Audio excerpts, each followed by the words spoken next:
आज मलाई लाग्छ हामीले फेरि एउटा नयाँ थालनी गर्ने प्रयास गरिरहेका छौँ। यस चिडियाखानाको स्थापना लगभग 91 वर्ष अगाडि भएका युद्ध शमशेरबाट 1932 मा निजी सम्पत्तिको रूपमा, निजी मनोरञ्जनको एउटा थलो, रमाइलो गर्न थलोको रूपमा यसको स्थापना भयो जस्तो लाग्छ। 7 सालको अथवा 51 को 1950-51 को आन्दोलन अथवा 7 सालको क्रान्ति भन्छौँ हामी। त्यसपछि यसलाई नेपाल सरकारले ग्रहण गर्यो र त्यसपछि 52 साल सायद यही फागुनमा यसै बेला प्रकृति संरक्षण, राष्ट्रिय प्रकृति संरक्षण कोषलाई यसको सञ्चालनको गहन जिम्मेवारी सुम्पियो। राष्ट्रिय प्रकृति संरक्षण कोषलाई यसको संरक्षण र सञ्चालनको जिम्मेवारी सुम्पिएपछि यसमा क्रमशः सुधार हुँदै आयो र कोभिड-19 ले पर्यटन व्यवसाय र यहाँ आगन्तुकहरूको न्यूनता स्वाभाविक रूपमा भएपछि र छुट्टै प्रबन्ध नभएको हुँदाखेरि यस जूलाई हामीले चिडियाखाना भन्ने गरेका छौँ। यो चिडियाखाना भन्ने शब्दको उत्पत्ति चाहिँ पहिले चराहरू धेरै पाल्ने चलन भएको हुनाले चरा पाल्ने ठाउँलाई चिडियाखाना भनियो। अब बाघ पनि पाल्ने, गैंडा पनि पाल्ने, हात्ती पनि पाल्ने, भालु पनि पाल्ने, चिम्पान्जी पनि हुने ठाउँ चिडिया घर भन्दा जानवर घर जस्तो भएको छ, जंगली जानवर घर जस्तो। यसले अलिकति संकट भोग्नु पर्यो यस बीचमा, तर अब त्यो संकटको दिन समाधान भयो, त्यसको अन्त्य भएको छ। अब त्यस्तो संकट पर्दैन, किनभने हामीले कोभिड-19 नियन्त्रण गरेका छौँ, कोभिड-19 विरुद्धको खोप ल्याएका छौँ र दोस्रो चरणको खोपको सिलसिलामा हामी छौँ। तसर्थ अब यसमा भिजिटर्स संख्या पनि बढ्नेछ, यसको आम्दानी पनि बढ्नेछ र यसको आम्दानी बढाउनका लागि बुढाबुढीहरू, ज्येष्ठ नागरिकहरू हुन त मैले आज पहिलोपल्ट ज्येष्ठ नागरिकको यहाँ टिकटमा सहुलियत पाएर मान्यता पाएँ। ज्येष्ठ नागरिकको सुविधा पाउन थालेपछि सुखको कुरा भन्ने कि दुःखको कुरा भन्ने। टिकटमा 60 रुपियाँ छुट पाइयो, तर म खङ्ग्रङ्ग भएँ। ओ ज्येष्ठ नागरिकको सुविधा पो पाइयो त आजबाट भनेर। 150 लाग्ने ठाउँमा मलाई 90 मात्रै लाग्यो, अथवा ज्येष्ठ नागरिकको सुविधा। तर यहाँ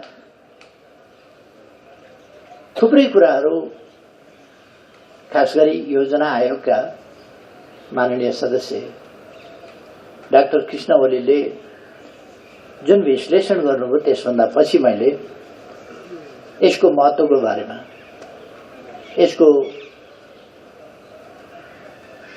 यो इकोसिस्टम एक्जिस्टेन्स, जानवरहरूको, जीव जन्तुहरूको विलोपन, अभ्युदय, विस्तार, सुरक्षा र संरक्षण जस्ता कुराहरूको वैज्ञानिक, यसको नेचुरल प्राकृतिक प्रवृत्ति र वैज्ञानिक दृष्टिकोण उहाँले प्रस्तुत गर्नुभयो। जो त्यस कोणबाट फेरि मैले केही थप भनिरहनु पर्ने जस्तो लाग्यो। प्राकृतिक प्रवृत्ति र वैज्ञानिक दृष्टिकोण यस सम्बन्धमा उहाँले भने जस्तै हो एक्ज्याक्टली। त्यसमा हामीसँग धेरै समय छैन कि त्यसको फेरि हामी व्याख्यामा जाउँ। पछि फेरि साथीहरूले राख्नु होला, म अहिले त्यसमा जान चाहन्न। मन्त्रीज्यूहरू, योजना आयोगका उपाध्यक्षज्यू बोल्न बाँकी नै हुनुहुन्छ। साधारणतया भन्ने हो भने हामीले जीव जन्तुहरूको सुरक्षा, संरक्षण र यसमा अलिकति मानवीय मनोरञ्जनको पनि र शिक्षाको पनि कुराहरूलाई जोडेका छौँ हामी।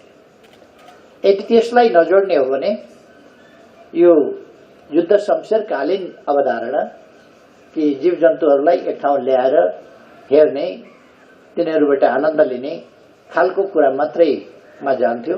त्यस अवधारणाबाट आजको विश्व पनि परिवर्तित भएको छ र हामी पनि त्यस अवधारणाबाट परिवर्तित भएका छौँ, त्यसबाट विकसित भएका छौँ, त्यसबाट अगाडि बढेका छौँ।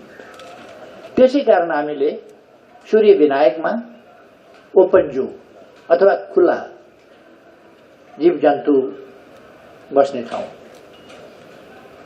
अथवा ओपन जू भनेका छौँ। हामीले नेपालीमा चिडियाखाना नै भन्छौँ अहिले पनि हामी।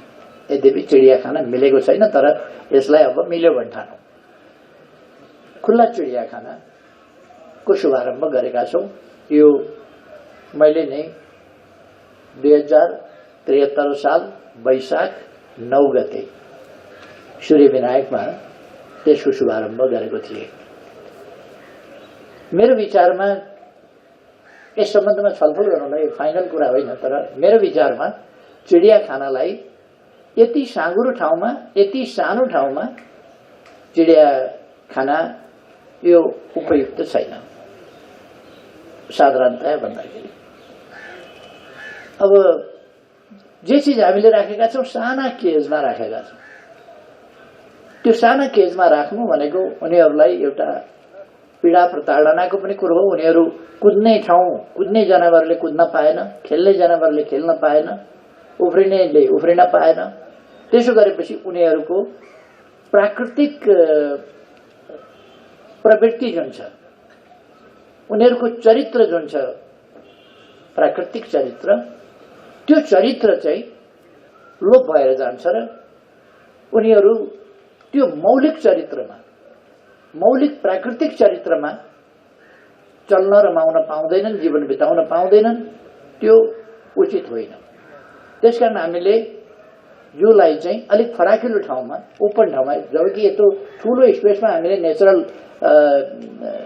ओपन जू घोषणा गरेका छौँ भने त्यस ठाउँमा कमसेकम मानवखोर त्यस्तो बाघलाई राख्ने ठाउँ, त्यो धेरै सानो ठाउँमा होइन। उसले अलिकति घुम्न गर्न पाउनु पर्यो र आफू जङ्गली जनावर नै हुँ भन्ने उसले फिल गर्न सक्ने खालको स्थिति बनाउनु पर्यो र त्यसलाई रोकेको बलियो बाघ त्यसभन्दा कमसेकम 10 मिटर जति टाढाबाट मात्रै मान्छेले हेर्न पाउने, ताकि विभिन्न प्रकारका रोग व्याधिहरू मान्छेबाट उसमा पनि सर्न नपाओस् भन्ने कुरालाई पनि ध्यानमा राखेर अलिकति 10 मिटर्स डिस्टेन्स विभिन्न प्रकारका रोग बोकेका मान्छेहरू, किन भिजिटरको लस्कर हुने ठाउँमा त्यो विभिन्न प्रकारका रोगहरू बोकेका भिजिटर्स हुन सक्छन्। त्यसकारण अलिकति त्यसलाई डिस्टेन्सबाट मात्रै हेर्न पाउने र उनीहरूसँग व्यवहार गर्न डिस्टेन्सबाट मात्रै पाउने, सोझै लगेर खुवाउने भन्ने जस्ता कुरा केहीलाई पनि गर्न नपाउने, त्यो खालको प्रबन्ध। कसैलाई खुवाउन इच्छा छ भनेदेखि डोनेसन बक्समा खुवाउने प्रबन्धका निम्ति डोनेसन बक्समा हालिदिने। अब पेपरलेस मनीतर्फ हामी जाँदैछौँ, त्यसकारण चेक काटेर कार्यालयलाई दिए हुन्छ। यो खालका विधिहरूमा हामी जान सक्छौँ र अलिकति ठुलो फराकिलो ठाउँमा हामी जू बनाउन सक्छौँ। यतापट्टि टाइगर सेक्सन, यो बङ्गाल टाइगर सेक्सन, यो चाहिँ अर्को लेपर्ड सेक्सन, यो चाहिँ यसको सेक्सन विभिन्न अनि एलिफेन्ट सेक्सन अथवा अर्को राइनो सेक्सन, गैडा सेक्सन, यी सेक्सनहरू छुट्याएर त्यसरी गर्न सक्छौँ भन्ने लाग्छ। त्यतापट्टि हामी सायद जानुपर्छ भन्ने लाग्छ। तर यसलाई हामीले आजको समय पृथ्वीको बारेमा, पृथ्वीका प्राकृतिक स्रोतहरूको बारेमा, जीव जन्तुहरूको बारेमा, वनस्पतिको बारेमा र मानिसको बारेमा, यी कुराहरूको बारेमा र पृथ्वीको बनोट, त्यस बनोटले सिर्जना गरेको वातावरण र इकोसिस्टम, यिनीहरूको महत्व, अर्थ, यी कुराहरूको शिक्षा अनिवार्य रूपमा हरेक बालबालिकालाई दिने गरी हरेक विद्यालयले कमसे कम एउटा यहाँनिर एउटा लेक्चर रुम पनि जरुरी हुन्छ। त्यसका लागि ब्रिफिङ रुम, त्यो ब्रिफिङ रुम बनाएर विद्यार्थीहरूलाई राखेर त्यसमा विद्वानहरूलाई बोलाएर पृथ्वी भनेको के हो र पृथ्वीभित्र रहेका चिजहरू, हिमाल के हो, पानी के हो, हिमालमा हिउँ किन छ, रुख बिरुवा के हुन्, जनावरहरू जीव जन्तुहरू के हुन्, वनस्पति र मानिसका बीचको सम्बन्ध के हो, जनावर र मानिसका बीचको सम्बन्ध के हो, शत्रुता कहिले कहिले कन्ट्राडिक्सन र कन्फ्रन्टेसन किन हुन्छ र त्यसको अर्थ के हो, यी सबै कुराहरू लिएर यसको महत्व,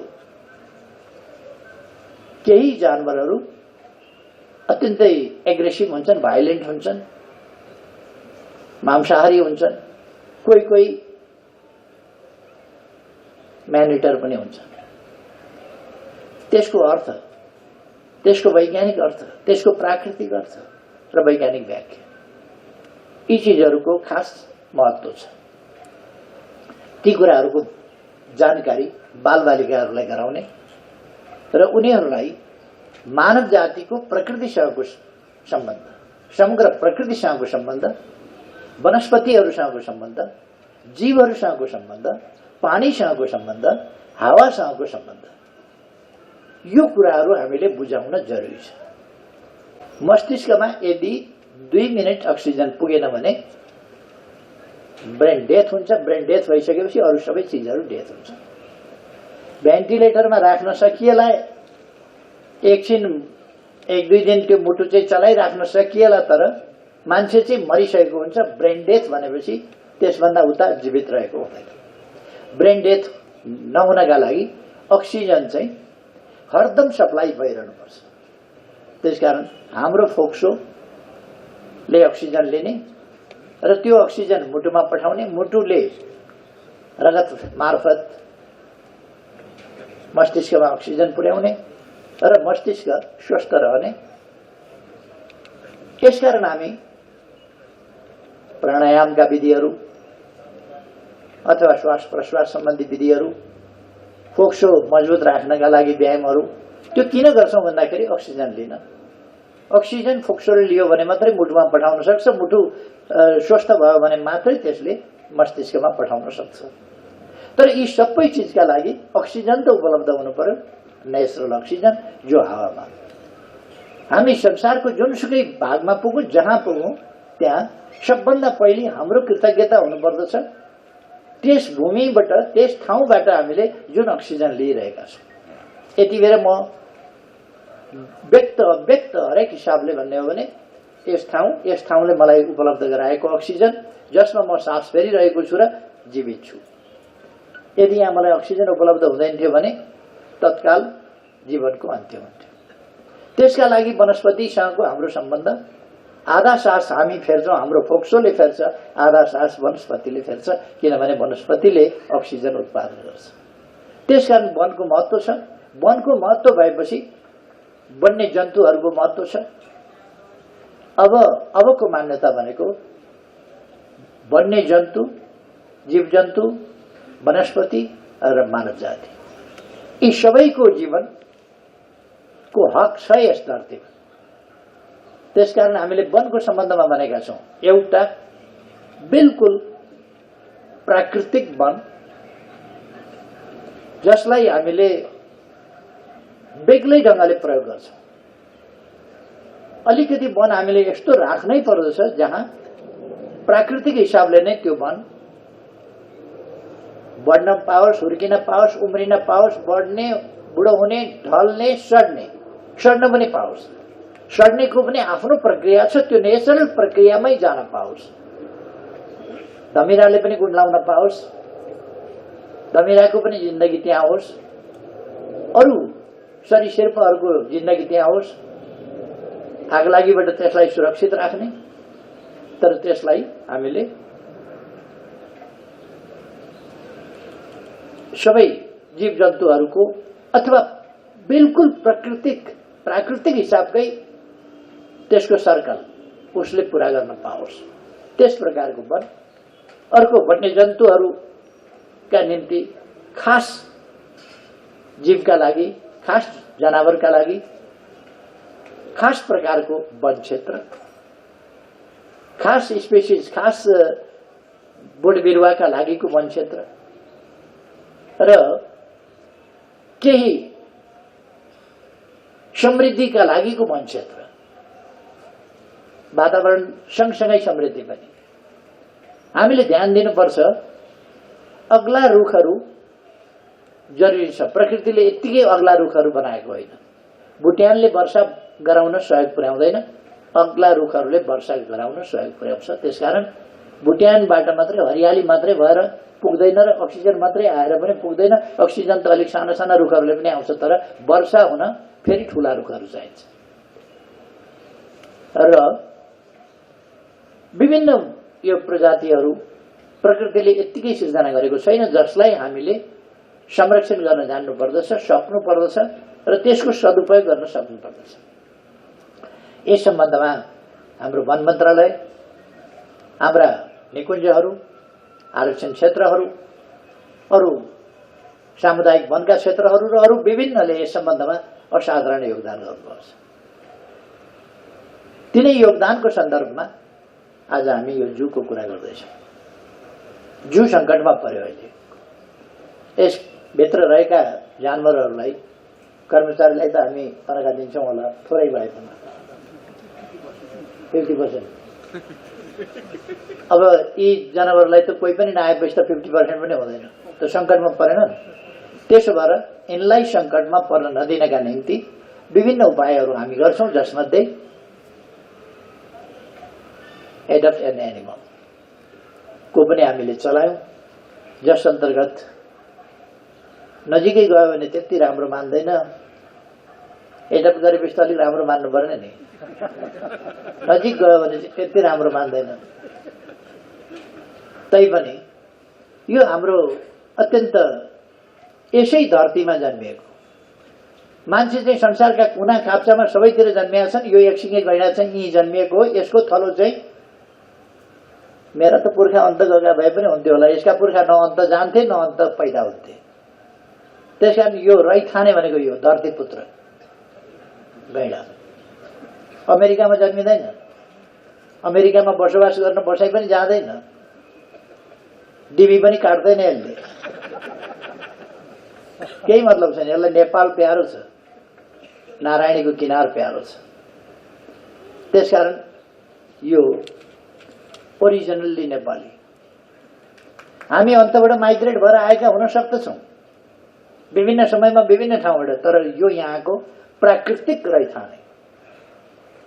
अब हामीले जित्दै गयौँ, अब उसको ठाउँ अलिक सीमित गर्दै गयौँ, हामीले ल्याएर यहाँ खोरमा राख्यौँ। मान्छेले त अहिले सबै कुरा जित्दै आयो नि, जितिसक्यो, राज गरो दुनियाँमा। त्यसो भए पनि यसको हकको पनि हामीले ध्यान राख्नु पर्दछ। जो यस देशमाथि त यसको त प्याटेन्ट राइट छ, यसको त दाबी लाग्छ। मोयानी हक होइन, हाम्रो मात्रै मोयानी हक हो, यसको त यो चाहिँ तलसिङ हो नेपालको। त्यसो भएर यसको संरक्षणका लागि मैले एडप्टेसन गरेको छु।